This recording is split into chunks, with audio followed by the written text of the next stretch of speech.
Hello guys, আসসালামু আলাইকুম। আশা করছি সকলে ভালো আছেন। আবার চলে এসেছি নতুন আরেকটি ভিডিও নিয়ে। আজকের ভিডিওটা অনেক মজা হবে, কারণ আম্মু আমাকে বলেছে 70 টাকার ভিতরে মুড়ি ভর্তার আইটেম আনতে, মুড়ি মশলা সব।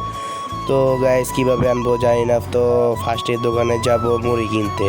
তো গাইস মুড়ি কিনা শেষ, এখন যাব আলু চপ পেঁয়াজু বেগুনি কেনার জন্য। তো আলু চপ বেগুনি পেঁয়াজুর দোকানে চলে এসেছি, এখন আমি এগুলোও নিয়ে নিব। তো আমার এগুলো নেওয়া শেষ, এখন নিব ঘুমনি বুট। এগুলো ঘুমনি বুটও নেওয়া শেষ। তো আমার ঘুমনি বুট আলু চপ পেঁয়াজু সব কিনে শেষ। এখন আমি বাসায় চলে আসবো, যে বাসার চলে এসেছি, সিঁড়ি দিয়ে উঠছি। তো কীভাবে করলাম আমি নিজেও জানি না। তো এখন ঘরে যাব, আম্মুকে বলে আসি যে পেঁয়াজ আর মরিচ কেটে রাখতে। তো ঘরে যেয়ে দেখি যে আম্মুকে এগুলো কেটে রাখছিনি।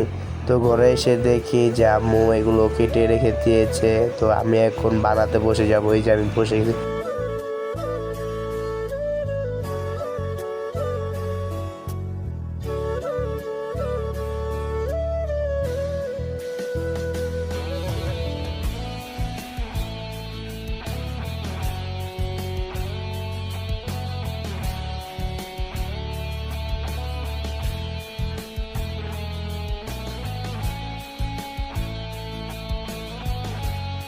দেখতে পাচ্ছেন কি সুন্দর দেখতে লাগছে আমার মশলা। তো আমার ছোটো বোনকেও বলছি যে একটু মুড়িটা ঢেলে দাও, দেখেন একটু ছিঁড়ে সে কীভাবে মুড়িটা, মানে কোনো একটা কাজ দিলে দুষ্টামি ছাড়া আর কিছু করতে পারে না, সব কিছুতেই তার দুষ্টামি করা লাগবে।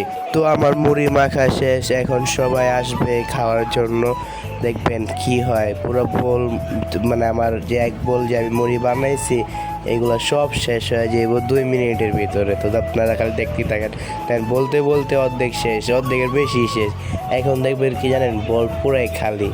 দেখেন অবস্থা, আমি এখন রাগের ঠেলে বল ধাক্কা দিয়ে ফালাই দেবো। দেখছেন ধাক্কা দিয়ে ফালাইছে। তো আজকের ভিডিও এই পর্যন্ত। সকলে ভালো থাকবেন, সুস্থ থাকবেন।